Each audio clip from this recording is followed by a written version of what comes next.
ఈ పూల పార్క్ పుణ్యమా అని మంచి మంచి మిత్రులు కలుస్తారు నాకు ఒకటి. సో ఇప్పుడు ఎవరితో అయితే చర్చిస్తున్నానో ఈ మిత్రుడు, నేనేం చెప్పాను ఆయన గురించి, అయితే ఒక సారూప్యత ఉంది. నేను కూడా ఉద్యోగం చేయొద్దు అని నిర్ణయించుకుని ఏదో చేస్తున్నా, ఈయన కూడా ఉద్యోగాన్ని వదిలిపెట్టి ఏదో చేస్తున్నాడు. తద్వారా తన సొంత ఉద్యోగాన్ని ఆయన క్రియేట్ చేసుకున్నారు, అక్కడి నుంచి ఏదో చేస్తున్నారు. దీని యొక్క కోర్ ఏందన్నది ఆయన చెప్పిన తర్వాత నేను కొన్ని మాటలు చెప్తా. Very interesting and important conversation ఇది. అసలు ఇంకోటి నేను చెప్పేదంతా మన ఛానల్లో ఉపయోగపడేది చెత్త లేదు, అది డౌట్ లేదు అసలు. చెప్పండి సార్. నమస్కారం అండి, నా పేరు లక్ష్మీ నరసింహ ఇక్కుర్తి. యాజలి అని బాపట్ల జిల్లా, ఉమ్మడి గుంటూరు జిల్లా యాజలి అనే గ్రామంలో పుట్టి పెరిగాను. ఒక ఉమ్మడి కుటుంబంలో దాదాపు 40 మంది పైన బతికిన ఒక ఇంట్లో 4వ తరంలో పుట్టాను. నా బాల్యం అంతా ఏంటంటే వ్యవసాయం, ఒక 100-150 ఆవులు, 100 గేదెలు, ఇలాంటి పరిస్థితుల్లో. ఇంకా చెప్పాలి మీకు, మురారి సినిమాలో జీవితం ఉంటుంది చూసారా ఫ్యామిలీ, అలాంటి లైఫ్లో పెరిగాను. తర్వాత మా ఫ్యామిలీ కూడా మైగ్రేట్ అయిపోవటం, సపరేట్ అయిపోవటం. మేము చదువుకొని, మేము 3 అన్నదమ్ములం అండి మా తల్లిదండ్రులకి. నేను ఆఖరివాడిని. అసలు మీరు చేసే పని ఏందో ఫస్ట్ ఆ టర్మ్ చెప్పండి. మేము చేస్తుంది ఇప్పుడు ఏంటంటే యాజలి ఫార్మర్ ప్రొడ్యూసర్ కంపెనీ. రైతులే ఓనర్స్గా, రైతులే వాటాదారులుగా, రైతులందరినీ కలుపుకొని ఒక FPO farmer producer organisation start చేసి వ్యవసాయానికి సంబంధించిన ప్రతి అవసరాన్ని, రైతుకు సంబంధించిన ప్రతి అవసరాన్ని తీర్చుకుంటూ మనం పండించిన పంటని మనమే మార్కెట్ చేసుకునే వాతావరణాన్ని క్రియేట్ చేసుకుంటూ ముందుకు వెళ్తున్నాం. సో ఇప్పుడు వినే వాళ్ళల్లో ఎవరైనా రైతులు ఉంటే వాళ్ళు వినండి, మీకు తెలిసిన రైతులు ఉంటే ఇది షేర్ చేయండి. రెండోది, ఇది ఒక బిజినెస్ లాగా చేస్తున్నారా, లేకపోతే సర్వీస్ ఓరియంటెడా, లేకపోతే అవేర్నెస్ ఇస్తున్నారా, ఏమిటది, వాట్ ఈజ్ ఇట్? దీని మేజర్ మూమెంట్ వచ్చేసరికి ఒక కోఆపరేటివ్ మూమెంట్. మనం కలిసి ఉంటే మన అవసరాలని ఎఫెక్టివ్గా తీర్చుకోగలుగుతాము అనేది ఒకటి. అండ్ ఆపరేషన్స్ వచ్చేసరికి the purely is company limited లాగానే వర్క్ చేస్తుంది. Is a business. రైతు ఈజ్ నో మోర్. అంటే చాలా మంది మాట్లాడతారు వ్యవసాయంలోనే సాయం ఉంది అని. నేనేం మాట్లాడతానంటే వ్యవసాయంలో సాయం ఉంది, దాన్ని అగ్రీ చేస్తూనే farmer should be an entrepreneur. తను పండించిన దానిలో ఆదాయం పెంచుకోవాలి, ఖచ్చితంగా సెల్ఫ్ సస్టైన్గా ఫ్యామిలీని ముందుకు లీడ్ చేయాలి. ఒక ఆశపడేవాడిగా ప్రభుత్వాలు నాకేమి ఇస్తాయా, నాకేమి సబ్సిడీస్ వస్తాయా, నేను పండించిన పంటకి నాకు MSP ఎప్పుడు దక్కుతుందా అని ఎదురు చూసే పరిస్థితుల నుంచి రైతు నేను ఇంత ఖర్చు పెట్టి పండిస్తున్నాను, నేను ఇంత ఆదాయం తీసుకుంటున్నాను అనే మోడ్లోకి రైతుని తీసుకురావాలి. అట్ ది సేమ్ టైం ఏంటంటే ఇక్కడ రైతు వచ్చేసరికి ప్రాబ్లం ఏంటంటే అధిక దిగుబడి తీసుకొచ్చుకోవడం కోసం అవసరం లేని కెమికల్స్ కూడా వాడి పంటలోకి కూడా ఈ హజార్డ్ కెమికల్స్ వచ్చేలాగా కొన్ని జరుగుతూ ఉన్నాయి. అది ఎందుకు జరుగుతుంది అంటే తినేవాడో రైతుకు తెలియదు. సో నేను చూడలేదు కదా ఎవడు తింటున్నాడో, వాడు ఎంత కొంటున్నాడో కూడా నాకు తెలీదు. నా కల్లాంలో నుంచి ఎంతకు పోతే అంత నాకు దక్కుతుందా లేదా, నేను ఎక్కువగా పండిస్తున్నానా లేదా, నాకు ఇంకెక్కువ ఆదాయం వస్తుందా లేదా అనే ఉద్దేశంలో వాడు ఏంటంటే ఒక మాస్ సైకాలజీలో ఉంటారన్నమాట. ఎక్కువ పురుగు మందులు వాడటం, ఎక్కువ వాడితే ఎక్కువ పండుతుంది అని, ఎక్కువ కెమికల్ ఫెర్టిలైజర్స్ వాడటం, వీటన్నిటి మూలంగా దిగుబడి మీదనే ఆసక్తి. సో మేమేంటంటే తినేవాడిని కనెక్ట్ చేసి తినేవాడికి బెస్ట్ క్వాలిటీ ఫుడ్ అనేది అందిస్తూ, సో ఇప్పుడు ఏంటంటే రైతు నుంచి కన్జ్యూమర్కి మధ్యలో ఒక 5 లేయర్స్ ఉన్నాయి. ఎందుకంటే ఊర్లో పంట పండిస్తే ఈ పంటను కొనేవాడు ఒక కమిషన్ ఏజెంట్ ఉంటాడు, వాడిపైన ఒక అగ్రిగేటర్ ఉంటాడు. చుట్టుపక్కల గ్రామాలన్నింటిలోంచి కొని వాడు అగ్రిగేట్ చేసి ఈ పంటను తీసుకెళ్లి ప్రాసెసింగ్ వాడికి అంటించాడు. అక్కడ ప్రాసెసింగ్ యూనిట్ ఉంటుంది, వాడు ప్రాసెస్ చేసి దాన్ని ఎండ్ ప్రొడ్యూస్ తీసుకొచ్చి వాడు ఒక హోల్సేలర్కి ఇస్తాడు. ఈ హోల్సేలర్ తీసుకెళ్లి రిటైలర్కి ఇస్తాడు, ఆ రిటైలర్ కన్జ్యూమర్కి అమ్ముతాడు. అంటే 5 లేయర్స్ ఉన్నాయి ఈ రైతుకి కన్జ్యూమర్కి మధ్య. ఈ 5 వ్యాపారం చేస్తున్నారు. So they were working for their own profits. అది తప్పు కూడా కాదు, అది వ్యాపార సూత్రం. ఎందుకంటే వాడికి ప్రతిఫలం లేకపోతే వాడు పని చేయడు కాబట్టి. కానీ ఏమవుతుందంటే అల్టిమేట్ గా వీళ్ళందరూ ప్రాఫిట్ షేర్ అయిపోయిన తర్వాత మిగిలింది రైతుకు వస్తుంది, whether is a profit or loss. ఆ సిచ్యువేషన్ లో ఉన్నాడు. సో ఈ లేయర్స్ ని ఎలిమినేట్ చేసి డైరెక్ట్ గా రైతు దగ్గర నుంచి మధ్యలో ఒక లేయర్, అది ఒక ఇన్స్టిట్యూషన్, అది కూడా ఫార్మర్స్ ఓన్ ఇన్స్టిట్యూషన్ ఉండి కన్స్యూమర్ కి బెస్ట్ క్వాలిటీ ఫుడ్. ఇప్పుడు సమస్య ఏంటంటే మనం తినే ఫుడ్ లో క్వాలిటీ కెమికల్స్ ఉన్నాయా లేవా అనేది ఒక పక్కన పెడితే అది అసలు అడల్టరేట్ అయి వస్తుంది. అడల్టరేషన్ ఫుడ్ మనం ఎక్కువ తింటున్నాం. Could you please explain? Adulteration అంటే ఏంటంటే ఈ దీనిని రైతు పండించిన పంటని ప్రాసెస్ చేసి మనకు అందించట్లా. దాంట్లో వేరే మిశ్రమాలు కూడా కలుపుతున్నారన్నమాట. తక్కువ, ఇప్పుడు సపోజ్ మీకు శనగపప్పు ఉన్నాయి, శనగపప్పు కలర్లో ఉండేవి అదే సైజులో మొక్కజొన్న విత్తనాలు కూడా దీంట్లో కలుపుతున్నారు శనగపప్పులో. ఎందుకంటే శనగపప్పు it will be there somewhere 100-150 అట్లా ఉంది అనుకోండి కేజీ. ఈ మొక్కజొన్న విత్తనాలు వచ్చేసరికి 20 రూపాయలు ఉంటారు. సో 20 రూపాయల విత్తనాలు కల్తీ ఈ కల్తీ ఆహారాన్ని తీసుకుంటున్నాం అనమాట. తినేవాడికి ఎక్కడ ఎవరు పండించారు అనే ట్రేసబిలిటీ ప్రొవైడ్ చేస్తూ, సో ఈ పండించిన పంటలో కెమికల్స్ లేవు అనేది సైంటిఫిక్గా ఎవిడెంటల్గా టెస్ట్ రిపోర్ట్స్ ప్రొవైడ్ చేస్తూ అందించాలి అనేది టార్గెట్ పెట్టుకొని పనిచేస్తున్నాం. సో మీ మెయిన్ కన్సర్న్ వచ్చేసి రైతులను ఎడ్యుకేట్ చేయడం. ఎగ్జాక్ట్లీ, రైతులందరినీ కూడగట్టుకొని రైతుల్ని ఎంటర్‌ప్రెన్యూర్‌గా తయారు చేయటం, తద్వారా కన్స్యూమర్కి క్వాలిటీ ఫుడ్ ఇవ్వడం. కన్స్యూమర్ అక్కడి నుంచి కన్స్యూమర్కి వెళ్తుంది. సో మీ మెయిన్ ఫోకస్ ఇప్పుడు ఎంతమంది రైతులతో మీరు కనెక్ట్ అయి ఉన్నారు? ఒక 800 మంది వాటాదారులు ఉన్నారు మా కంపెనీలో. రెగ్యులర్గా మా సర్వీసెస్ తీసుకునే వాళ్ళు దగ్గర 2000 పైచిలకు 2200 మంది రైతులు ఉన్నారు. ఓకే, సో ఎట్లా కనెక్ట్ అవుతారు? కంపెనీ ఒక 4 విభాగాలుగా పనిచేస్తుంది. ఒకటి రైతుకు అవసరమైన ఎరువులు, విత్తనాలు, పురుగు మందులు, నాణ్యమైనవి, హజార్డ్ కెమికల్స్ లేనివి, ఒక అగ్రానమీ సపోర్ట్తో అగ్రికల్చర్ చదువుకున్న గ్రాడ్యుయేట్స్ మా దగ్గర ఒక 5-6 ఉంటారు.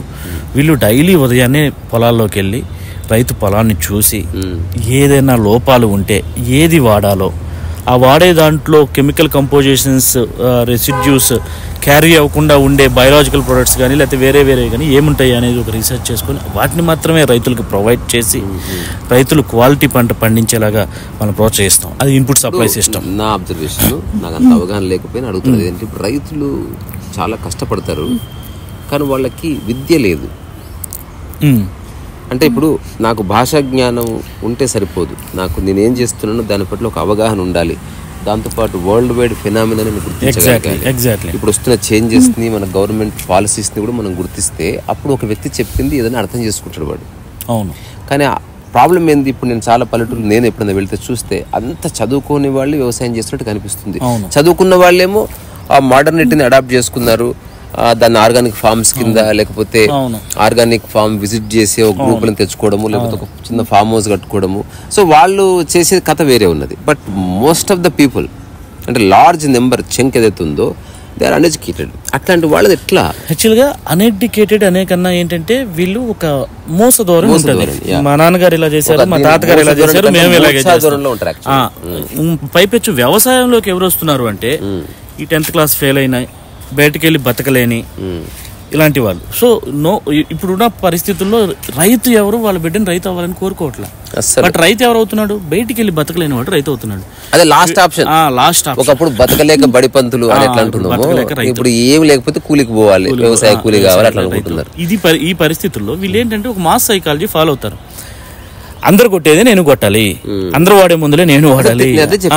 ఎడ్యుకేషన్ లేదు, దానికి ఇన్స్టిట్యూషన్స్ అవసరం ఉంది. ఇప్పుడు నేనున్నాను, మా నాన్న వ్యవసాయమే చేసేది, నేను వ్యవసాయం చేస్తున్నాను. బట్ ఈ వ్యవసాయం చేయడానికి ముందు నేను ఇంజనీరింగ్ చదివాను, ఒక 8-9 సంవత్సరాలు దేశ విదేశాల్లో పనిచేశాను, ప్రపంచాన్ని అవగాహన చేసుకున్నాను. రైతు తను పండించిన పంటని ప్రపంచం తినాలి అని కోరుకుంటున్నాడు. నేను ఏ పద్ధతిలో రైతులతో పనిచేస్తున్నానంటే ప్రపంచం కోరుకునే పంట మనం పండించి అందించాలి అనే పద్ధతిలో గమనించండి. ఇక్కడ మనం పండించిన పంటని ప్రపంచం తినాలి అని కోరుకోవటం వేరు, ప్రపంచం తినేదాన్ని మనం పండించివ్వటం వేరు. ఆ మార్కెట్ ట్రెండ్స్ని, హ్యూమన్ కన్జంప్షన్ స్టాండర్డ్స్ని మనం రీచ్ చేసి అవి గ్రో చేసి క్వాలిటీ ఫుడ్ కనుక కన్స్యూమర్కి ఇవ్వగలిగితే definitely farmer can be survived in a better way. You can lead the life. Of course. అంటే ఇప్పుడు నేను మీతో మాట్లాడడానికి కారణం, నేను కలిసే రకరకాల వృత్తులకి లేకపోతే సామాజిక బాధ్యతలున్న అంశాలు మనసులో ఉండి పనిచేసే వాళ్ళందరూ కలుస్తారు. మీరు చెప్తున్నది కొంచెం కొత్తది. ఇప్పుడు మనం సీడ్ బ్యాంక్ ఇప్పుడే బాపన్న మాట్లాడారు, ఇప్పుడు ఆల్మోస్ట్ మీరు ఫార్మర్స్ బ్యాంక్ లాగా పనిచేస్తున్నారు. So you are dealing with farmers and farmer minds. వాళ్ళకి నెక్స్ట్ వాళ్ళ నుంచి బయటకు వచ్చే దిగుబడికి ఒక ఫిలాసఫీని ఇస్తున్నారు మీరు యాక్చువల్లీ కదా. మీరు ఏమన్నా ఎడ్యుకేట్ చేయడానికి ఏమైనా బుక్స్ అట్లాంటివి రాశారా? ఫర్ ఎగ్జాంపుల్ ఎంతకాలం ఫిజికల్ గా చెప్తారు, బుక్స్ రాసే అంత స్థాయికి వెళ్ళలేదు. కానీ స్థాయి గురించి కాదు, మీరు రాసేది ఏమి ఒక నిమిషం అట్లా అంటే మీరు రాసిన పోయిటరీ కాదు, లేకపోతే షెల్లీ రాసిన ప్రేమతత్వాలు కాదు, లేకపోతే ఉపనిషత్ వేదాలు కాదు, ఇది డేటాకు సంబంధించింది. ఇప్పుడు ఒకవేళ వ్యవసాయదారునికి ఉపయోగపడే బుక్ అంటే, ఒకవేళ మీరు పత్తి నాటితే ఈ 10 అంశాలు గుర్తుపెట్టుకోండి, పంట పండితే ఈ 5 అంశాలు గుర్తుపెట్టుకోండి, వీళ్ళని సంప్రదించండి, మీ ఏరియా నల్గొండ అయితే అధికారుల పేర్లు ఇవి, ఇట్లా చిన్న డేటా ఇవ్వచ్చు అంటున్నా. మన ఇన్స్టిట్యూషన్లో ఏం చేస్తామంటే, మీకు ఇందాక ఇన్పుట్ సప్లై అని చెప్పాం కదా, సెకండ్ వచ్చేసరికి రైతులకి టెక్నాలజీ అందుబాటులోకి తీసుకొచ్చి, ఇప్పుడు హార్వెస్టర్స్, డ్రోన్స్ ఇటువంటివన్నీ తీసుకొచ్చి లేబర్ కాస్ట్ని రెడ్యూస్ చేసి ప్రొడక్షన్లో యూనిఫార్మిటీ పెంచుతాం. అది రెండో విభాగం. మూడోది వచ్చేసరికి ప్రొక్యూర్మెంట్, రైతు పండించిన పంటని ప్రొక్యూర్ చేసి అగ్రిగేట్ చేసి వాల్యూమ్ క్రియేట్ చేసి దేశం మొత్తం మీద ఎక్కడ బెటర్ ప్రైస్ ఉంటే అక్కడ అమ్ముతాం. నాలుగోది వచ్చేసరికి no farm produce should move out of the village as a raw material. మనం పండించిన పంట రా మెటీరియల్గా గ్రామం దాటి వెళ్ళకూడదు. సో దీన్ని వాల్యూ చైన్ ఇక్కడే తయారు చేసి ఎండ్ ప్రోడక్ట్ని కన్జ్యూమర్కి రీచ్ అవ్వడానికి బయటికి పంపించాలి. అంటే మనం వరి పండిస్తే వడ్లు బయటికి వెళ్ళాలి, కందులు పండిస్తే కంది పప్పు బయటికి వెళ్ళాలి. సో ఇట్లా ఎండ్ ప్రోడక్ట్ని కన్జ్యూమర్కి రీచ్ చేయాలి అనే కాన్సెప్ట్తో వర్క్ చేస్తున్నాం. ఈ ప్రాసెస్లో ఏంటంటే, మీరు బుక్స్ రాశారా అని అడిగారు కదా, ఈ ఫార్మర్స్ అసలు ఈ బుక్స్ చదివే పరిస్థితుల్లో ఇలా, ఉదాహరణకి సినిమాలు చూస్తున్నారు, ఫార్మర్ చూస్తున్నాడు, చదువుకున్నవాడు చూస్తున్నాడు. సో ఇన్ వాట్ వే మనం దాన్ని కన్వే చేయొచ్చు? మేము ఎలా చేస్తాము అంటే, మా దగ్గర ప్రోగ్రెసివ్ ఫార్మర్స్ అని ఒక లిస్ట్ తయారు చేసుకుంటాం ఇన్స్టిట్యూషన్లో. ఏవైతే టెక్నాలజీ అడాప్షన్స్ వచ్చినాయో ఆ టెక్నాలజీ అడాప్షన్స్ చేసుకుంటూ ఈ ఫార్మర్స్ మధ్యలోనే మేము 3000 ఎకరాల్లో వర్క్ చేస్తున్నాం. ఈ 3000 ఎకరాల్లో మాకు 30-40 ఎకరాలు డెమో ఫ్లాట్స్ ఉంటాయి. ఈ డెమో ఫ్లాట్స్ లో ఎప్పుడు రీసెర్చ్ చేస్తూ ఉంటాం. ఈ ఫార్మర్స్ ని పీరియాడికల్ గా ఈ ఫ్లాట్స్ దగ్గరికి తీసుకుపోయి వీళ్ళని ఎడ్యుకేట్ చేసి, ఎలా ఉంటుందంటే వీళ్ళ సైకాలజీ ఎలా ఉంటుందో, what they see is they believe. So అందుకోసమని వీళ్ళని ఎడ్యుకేట్ చేసి ద బెటర్ ఈల్డింగ్స్ ఇచ్చేవి, ద బెటర్ క్వాలిటీ ఇచ్చే ప్రొడ్యూస్ ఏదైనా వస్తుందంటే దాన్ని మనం ఇమీడియట్ ఇయర్లో రోల్ అవుట్ చేసుకుంటూ వెళ్తుంటాం. ఒక 5 years నుంచి ఈ ప్రాక్టీసెస్ చేస్తున్నాము. ఎస్, మీరు అన్నట్టు ఏంటంటే ఒక library kind of thing. Is there any medium or a song or a small presentation or a small pamphlet where అది అన్ని చోట్ల కనబడేటట్టు చేయాలి? అంటే ఎగ్జాంపుల్ ఒక చిన్న ప్రమాణ పత్రం లాంటిది. ఉదాహరణకి నేను ఎక్కడో పొలంలోకి వెళ్తే ఒక చిన్న ఫ్లెక్స్ అంటించింది, దాంట్లో ఒక 5-6 అంశాలు రాసున్నాయి. ఆ అంశాలను చదివితే నెక్స్ట్ మైండ్ కొంచెం ఓపెన్ అవ్వచ్చేమో. ఇప్పుడు నేను చిన్న క్యాంపెయిన్ చేద్దాం అనుకుంటున్నా, ధర్నాకి నేను ఎంచుకున్న అంశం కొంచెం కొత్తది. ఆ ధర్నాలో మౌన ధర్నా, అది ఐ వోంట్ స్పీక్, అంటే కొత్త ఐడియా చెప్తాను మీకు. అందులో చిన్న ప్లకార్డు లేకపోతే పక్కన పోస్ట్ పెట్టి ఏముంటుందంటే, ఇన్ని హోర్డింగ్స్ ఉన్నాయి. హోర్డింగ్స్ లోపల ఇండియన్ కాన్స్టిట్యూషన్ సంబంధించిన ఫండమెంటల్ రైట్స్ రాయాలి. ఒక పోలీస్ ఇంటికి వస్తే ఏం చేయాలో హోర్డింగ్లో ఉండాలి. బెయిల్ పిటిషన్ ఎట్లా వస్తుందో హోర్డింగ్లో ఉండాలి. ఓన్లీ సినిమా పోస్టర్లు ఎంతసేపు చూస్తావు? ఆల్రెడీ హీరోలను చాలాసార్లు చూసాం. ఆ పోస్టర్లో ఒక 20% హెడ్ అండ్ షోల్డర్స్కో లేకపోతే కంపెనీకి ఇస్తున్నారు కదా. ఇప్పుడు ఇంకొక పాలసీ తీసుకొస్తే, ఇప్పుడు గవర్నమెంట్ కొత్త పాలసీ తీసుకొచ్చింది, దానికి సంబంధించిన ఒక 4-5 అంశాలు మొత్తం అక్కర్లే. ఇక్కడ ఆగితే కనిపించింది, అక్కడ ఆగితే కనిపించింది, అక్కడ ఆగితే ఫండమెంటల్ రైట్స్ కనిపించింది, ఇక్కడ ఆగితే ఫండమెంటల్ రైట్స్ కనిపించింది. ఇప్పుడు ఏమైతుంది, ఓవరాల్ గా మనిషి ఈ సమాజంలో సర్వైవ్ కావడానికి కావాల్సిన ఒక నాలెడ్జ్ బేస్ క్రియేట్ అవుతుంది. ఇది యాక్చువల్గా ఇది వ్యవస్థ చేయాలి, నేను ఒక్కడిని చేయలేదు. మన ఇన్స్టిట్యూషన్ ఒక 1 acre లో ఉంటుంది. ఫార్మర్ లోపలికి ఎంటర్ అయిన దగ్గర నుంచి మనకేంటంటే, ఇప్పుడు మనకున్న 140 పైచిలకు దేశాలలో మెజారిటీ ఆఫ్ దేశాలు ఏ పంటని ఇంపోర్ట్ చేసుకోవాలనుకున్నా కూడా వాళ్ళకి కొన్ని గ్యాప్ సర్టిఫికేషన్స్ అనేది, ఒక స్టాండర్డ్ సర్టిఫికేషన్స్, ఒక 100 పైన దేశాలు యాక్సెప్ట్ చేసే సర్టిఫికేషన్స్ కొన్ని ఉన్నాయి. గుడ్ అగ్రికల్చర్ ప్రాక్టీసెస్ సర్టిఫికేషన్, అది ఇంటర్నేషనల్ స్టాండర్డ్స్. పంటని ఇట్లా పండించాలి, ఇవి రకంగా పంట టెస్ట్ రిపోర్ట్స్ ఉండాలి అని. సో ఈ స్టాండర్డ్స్ ఏవైతే ఉన్నాయో ఇవి మీరు చెప్పినట్టుగా ఒక ఎక్కువ రైతుకి ఏదో మొత్తము ఒకసారిగా దించాలని ప్రయత్నం లేకుండా ఒక 3-4 పాయింట్స్లో మన వాడుక భాషలో మేము ఏంటంటే చిన్న హోర్డింగ్స్లో వాడు ఎంటర్ అయిన దగ్గర నుంచి మా లోపలికి వచ్చే వరకు ఒక 200 meters నడుస్తాడు అనుకుంటే, 200 metersలో యూ విల్ గెట్ ఎడ్యుకేటెడ్. యూజువల్గా ఏంటి, వాడు ఇక్కడికి వచ్చేసి ఇప్పుడు కలుపు మందు కావాలి అని వాడి క్వశ్చన్, వాడు పంటలో ఉన్న కలుపును పోగొట్టుకోవడానికి అది మనం అమ్ముతాం. కానీ వాడు మన దగ్గరకు వచ్చేటప్పుడు కలుపులు ఎన్ని రకాలు ఉంటాయి, ఈ కలుపుల్ని ఎఫెక్టివ్గా ఈ కలుపుల్ని ఎలా నివారించవచ్చు, ఈ టెక్నిక్స్, ఇంటర్నేషనల్ స్టాండర్డ్స్ ఇవన్నీ వీడు చదువుకుంటే లోపలికి వస్తాడు. ఆ లోపలికి వచ్చిన తర్వాత వాడు ఇంత మందు సపోజ్ 1 లీటర్ మందు కొనుక్కెళ్ళాలని వచ్చిన వాడికి ఇవన్నీ చూసుకున్న తర్వాత వాడు స్పెసిఫిక్గా ఈ కలుపు ఉందండి అంటాడు. అదే మేబీ ఆ కలుపు 100 గ్రామ్స్ వాడితే అయిపోవచ్చు.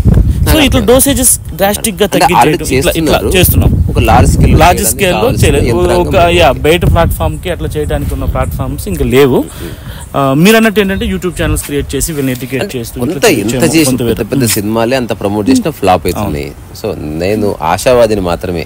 మనం అనుకున్నది ప్రపంచం రిసీవ్ చేసుకుంటుంది అన్న గుడ్డి నమ్మకం నాకు కూడా ఏం లేదు. But still we should give it a try. So last in nutshell ఇప్పటి వరకు మీరు ఏమేం చేస్తున్నారు ఒక 10 స్టేట్మెంట్స్ చెప్తారు. హూ ఆర్ యూ, మీరు ఏం చేస్తున్నారు, ఆ చేయడానికి ఏ వనరుల్ని వాడుకుంటున్నారు, మీరు క్రియేట్ చేస్తున్న ఇంపాక్ట్ ఏమిటి, ఇప్పటి వరకు వచ్చిన ఇంపాక్ట్ ఏమిటి, భవిష్యత్తులో ఏం చేయాలనుకుంటున్నారు. ఇది తర్వాత అంతర్జాతీయ దృక్పథము, ఒక లోకల్ దృక్పథం అంటారు కదా, గ్లోబల్ అండ్ లోకల్. ఈ రెండింటి మధ్యన సమతౌల్యత ఎట్లా సాధిస్తున్నారు. చదువుకున్న రైతుకు మీరు ఒక్కొక్క statement, 1 liners. Lakshmi Narasimha Kurthi, Yazali farmer producer company చైర్మన్ని. రైతులు కలవరు అనే పరిస్థితుల నుంచి ఒక 800 మంది రైతుల్ని కూడగట్టుకొని ఒక కంపెనీగా తయారు చేయగలిగాను. ఈ రోజున 40 కోట్ల టర్నోవర్తో ఆ కంపెనీ నడుస్తూ ఉంది. రెండవది, ఏ విత్తనము వేయాలి, మీకు ఏ విత్తనం కావాలి అని రైతును అడిగి ఆ విత్తనాన్ని రైతుకి సమకూర్చే పరిస్థితుల నుంచి రైతు ఏ విత్తనం వేయమంటారు అని అడిగే పరిస్థితికి ఇన్స్టిట్యూషన్ తీసుకొచ్చాం. ఇవాళ రోజు 3000 ఎకరాల్లో గ్రో చేస్తున్నాం. 3000 ఎకరాల్లో హజార్డ్ కెమికల్స్ని అవాయిడ్ చేసి కెమికల్ రెసిడ్యూ ఫ్రీ, అంటే కెమికల్స్ వాడతాము. ప్రకృతి వ్యవసాయం చెప్పొచ్చా? చెప్పలేమండి, కెమికల్స్ వాడతాము.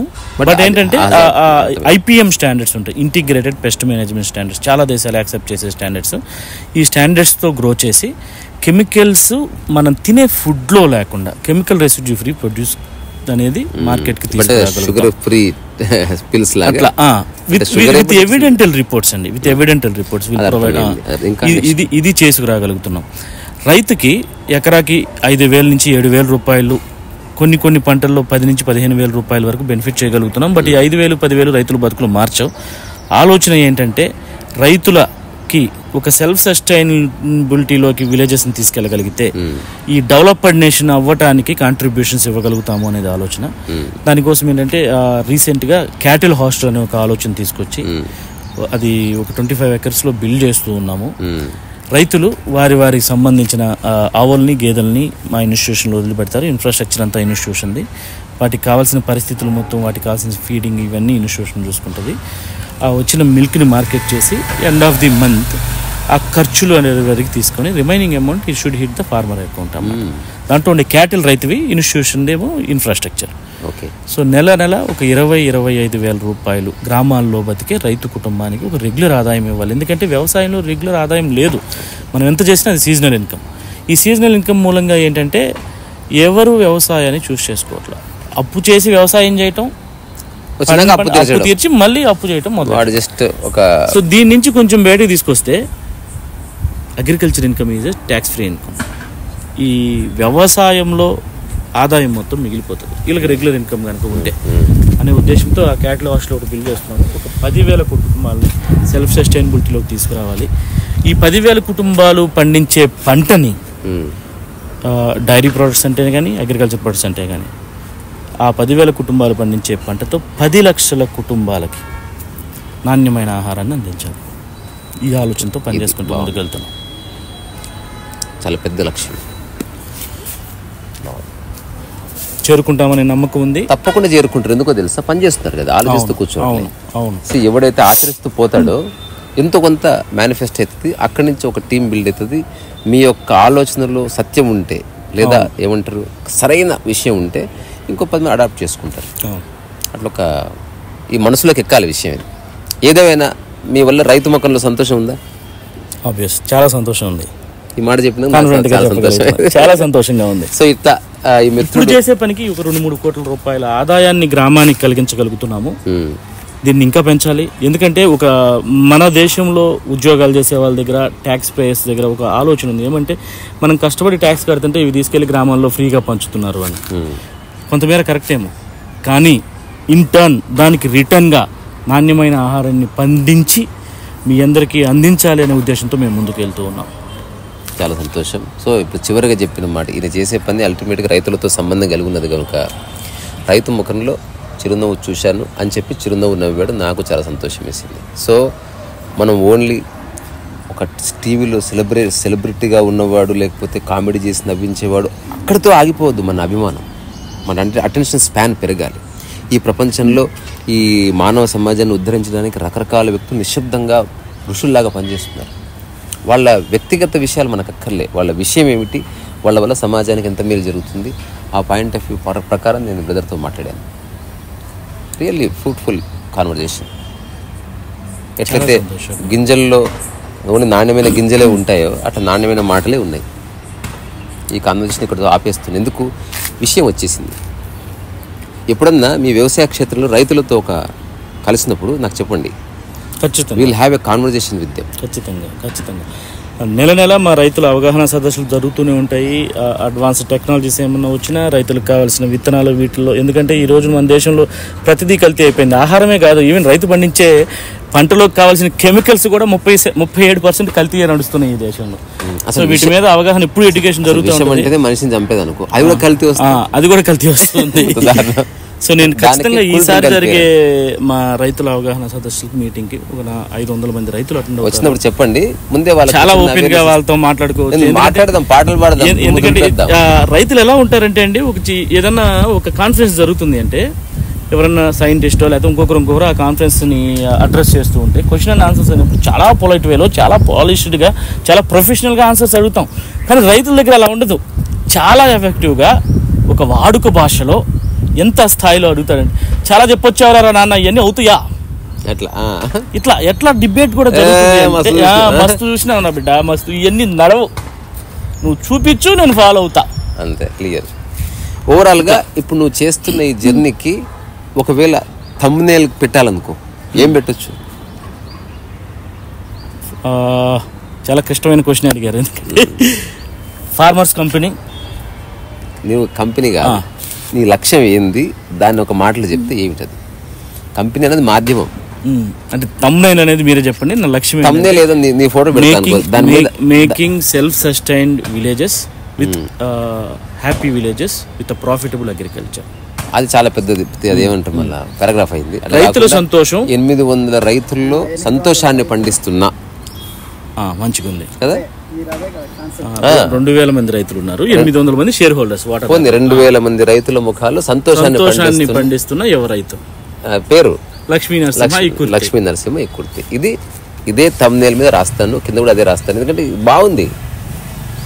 ఇంకోటి, చూసే వాళ్ళలో కూడా ఏదైనా వినూత్నమైనది చేస్తే వచ్చి కలవండి. నేను బేవర్సుకున్నా, అంటే గాల్లాగా బేవర్స్ అంటే అది లేకపోతే లేదనుకో, బట్ స్టిల్ నేను నా సమయాన్ని ఉంచుకున్నాను.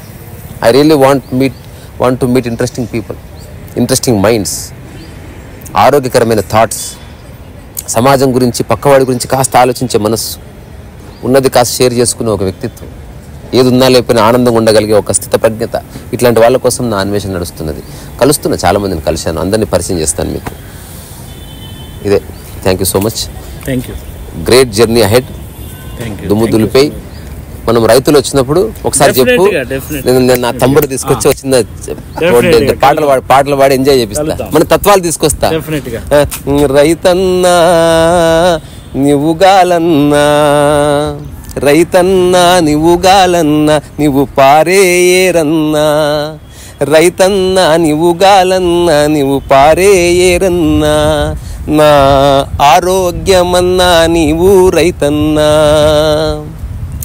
ఎవరున్నా లేకపోయినా నీ ఉండాలి భూమి మీద రైతన్నా, నీ పంటకు పైసలొచ్చినా రాకపోయినా నీ చెమటను చిందించాలి రైతన్నా, సినిమాలున్నా లేకపోయినా, పబ్బులున్నా లేకపోయినా, ఏది ఉన్నా లేకపోయినా నీ ఉండాలి రైతన్నా, రైతన్నా ఉంటేనే ఈ భూమన్నా, నీ ఉంటేనే ఈ భూమన్నా.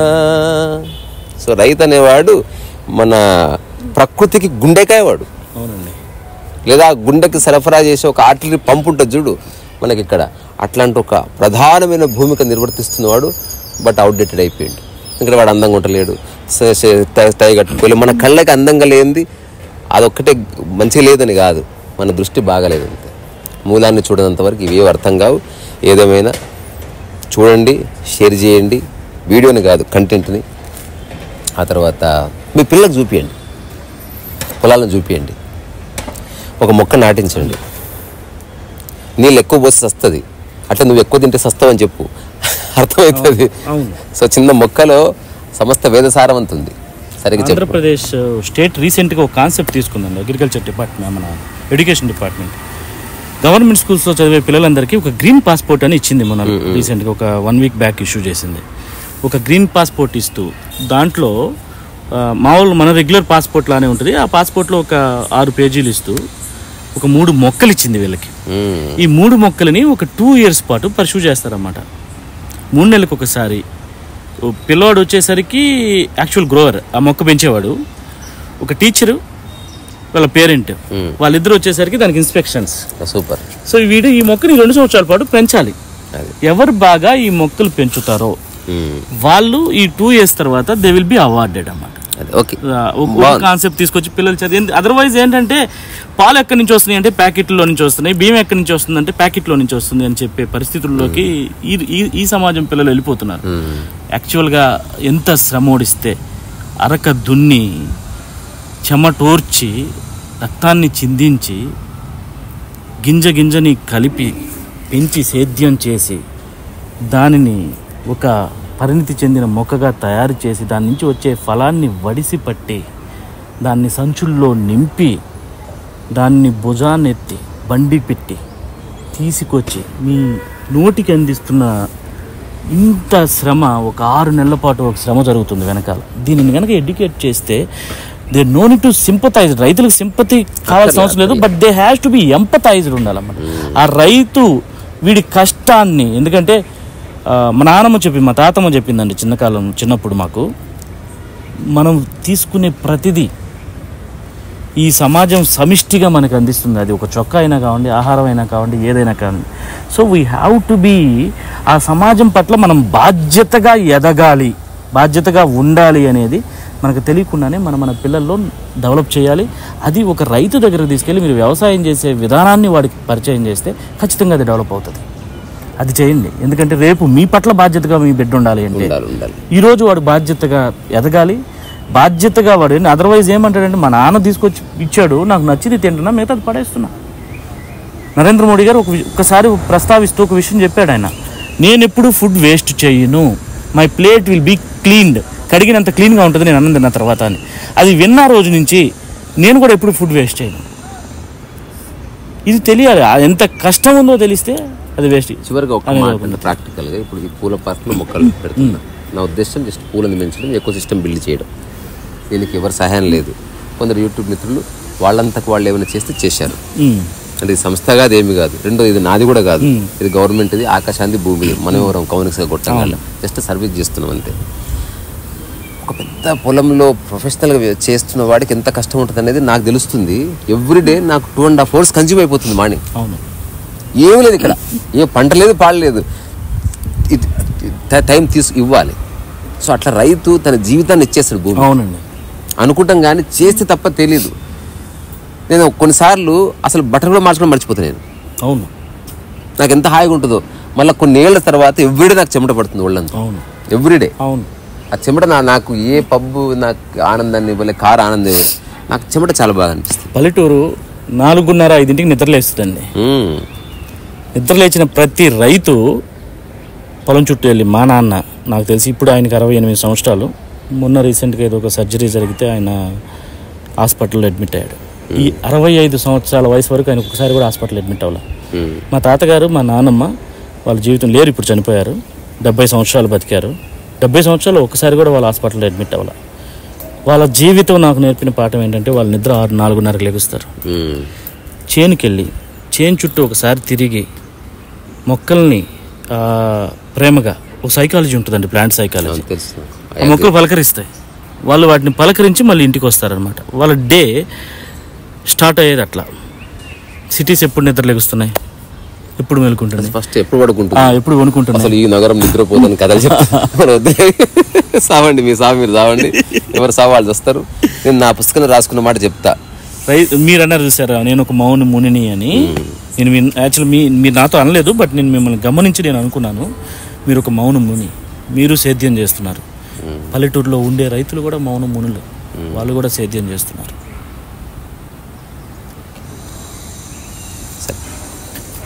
చాలా సంతోషంగా ఉంది ఈరోజు మిమ్మల్ని కలవడం. చాలా సంతోషం. సో రీసా రసోవైసా మరొక ఆసక్తికర చర్చ, అవునో కాదని నాకు తెలియదు, ఉపయోగపడే చర్చ. ఇది మెడిసిన్ లాంటిది, అందంగా ఉండదు, టేస్ట్ ఉండదు, కానీ ఉపయోగపడుతుంది. ఇది బిర్యానీ కాదు, ఇది ప్యూర్ మెడిసినల్ కాన్వర్జేషన్. వినండి, ఉపయోగపడుతుంది. రీసా రసోవైసా.